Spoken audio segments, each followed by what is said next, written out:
It's William with the Riverstone Life, and you know what? I'm back on the road. I'm out here gonna make some money.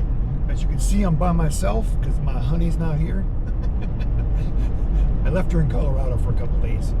I'm on my way to Indiana. I'm gonna grab a load, take it back, pick her up, and she's gonna go with me the rest of the way. She wanted to spend a little time with the boys. I want to make some money because I'm all about the money. And I thought, you know what? I'll run to Indiana. I'll spend $150 in fuel and some deadhead miles to grab this load that's going to California, right outside San Diego. And me and Robin together, we've been from Los Angeles all the way up through California. I think she's been to San Diego with her ex. I've never been there, so I said, you know what? I'll run and get this load. I can sleep in the truck a couple nights and save some hotel money. This way, if I want to splurge on a hotel over there, we can do that. So I'm going to take the route where you go through the Colorado mountains, down through Vegas, down across Los Angeles, and right over from there. I can't remember the name of the place that I'm going, but it's right outside Los Angeles. I'm going to deliver a 33-foot, I think it's a Coleman 33-foot travel trailer.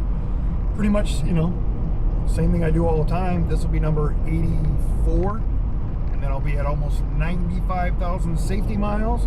So my goal is to, you know, the end of this month, I want to hit that 100,000 safety miles, and that's what I'm trying to do.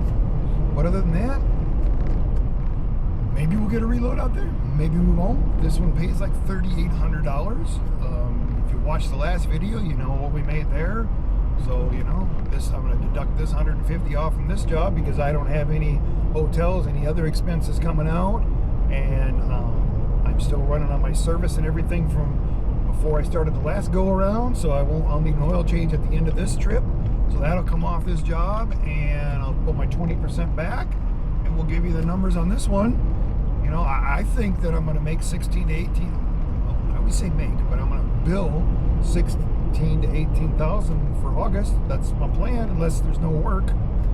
But that's what I'm going to try to do, and we'll see what happens. The load board. Let's talk about the load board, because that's the call that I get 4 times a day. I get a call.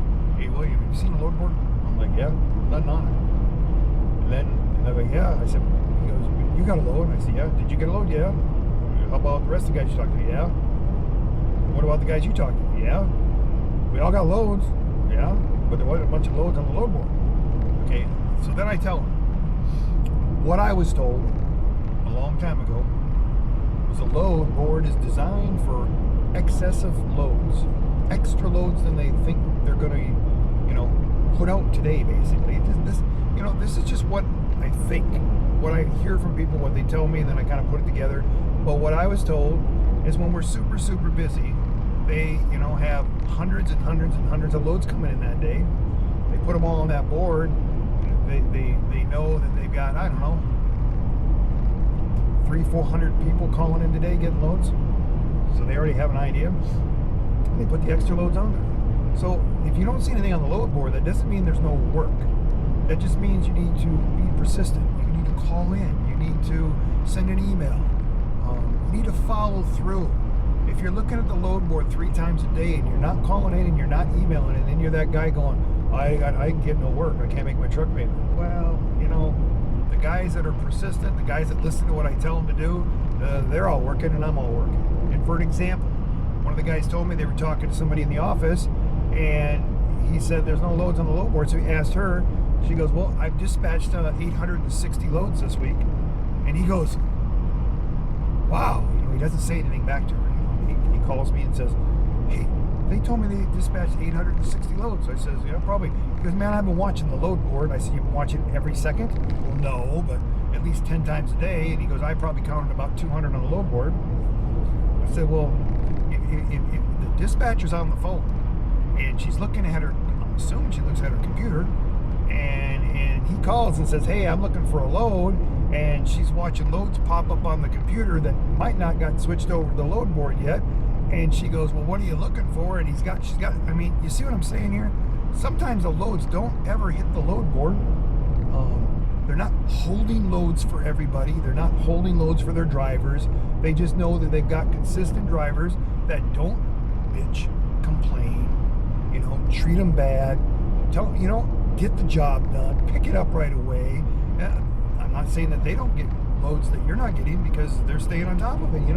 Early bird gets the worm, all that type of stuff. Everything I tell you on this channel. But just imagine, no loads on the load board, but they put out 860 loads last week. That's what I was told. Also, he asked how many drivers they had, and they told him they had like 800 active drivers. I thought they had more like 1,000. So, did we lose some drivers? These are the things that people ask me all the time. Well, you're always promoting that, William. Yeah. So, are they coming in one door and going out the other? That's possible. There's so many things that can happen in this job. I've seen several accidents. I've had guys reach out to me that have gotten accidents that are not even that drastic, but somebody hit them.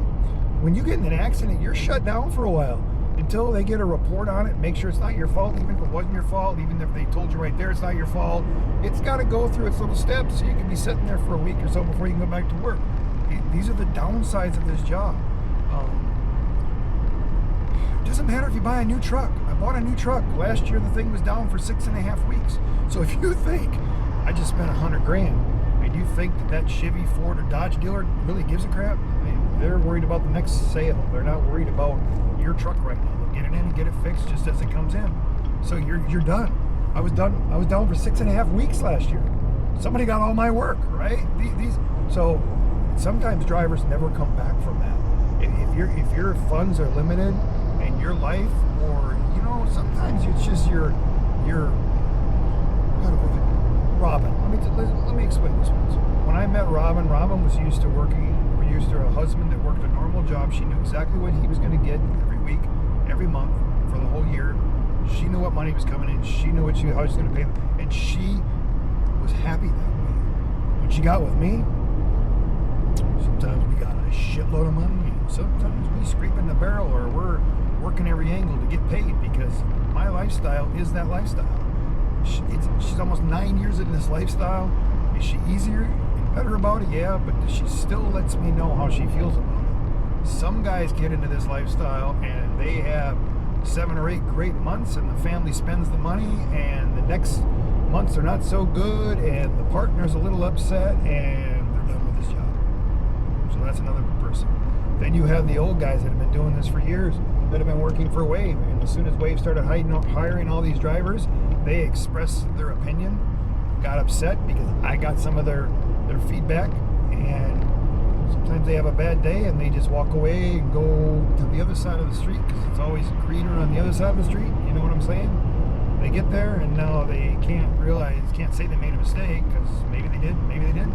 Maybe it was better on the other side, So you've got a lot of turnaround. There's a lot of turnaround. So, I think Wave will always be hiring. I just think that there'll be some times of the year where they might slow down a little bit, and then sometime this year that will happen, and then they'll start, bringing more people in and into January, February. That's how I came to work. That's how a lot of people started this week or this year that way. So if you're out there and you're not ready for this job yet, but you want to go to work for Wave, you'll probably still better go to work for Wave. For you guys that sign up for Wave and they turn you down and they talk you into going to their sister company because they can't get you insured with them, reach out to me. I understand that. Work for them for 6 months or so, and if you're not happy, then try to come back over to Wave. I know guys that have done that. You might go to work for Horizon and just love their system and be happy. I love the referral part of this, I really do, but it's not all about the referrals. The extra referral money is awesome, and the guys that I get from that program that become my friends or become the people that are my people. Robin hates when I say that, my people. That's awesome, But you got to do what you got to do, and if this is something you want to do, then you try it with whatever company you want. But if you think Wave is the company for you, you go down there in that description down there below, where Robin puts everything right there, and you click on that link. That link will take you to their website. It'll ask how you found out about them. You're going to put the Riverstone Life in that little box area. Then it's going to go down and ask for the referral name. You're going to put William Sikora, and I'm going to get a kickback. The same kickback that you can get when you bring your friends and family after you go to work for them, right? It works for everybody. It's nice. Nice little extra money. They're always going to need drivers. I don't care what anybody says. I get so many guys that tell me that, you know, you're just bringing too many people in here. It's not what I'm saying. It might be getting rid of some of the guys that are the ones complaining all the time, or the ones that are sitting home checking the load board 3 times a day, saying there's no loads, and then calling the office and yelling at the dispatchers and not treating them the way they need to be treated. You know, treat people the same way you want to be treated. Sometimes things just don't work out. I think that's all I got to say in this video, and you know how we end these videos here. Always.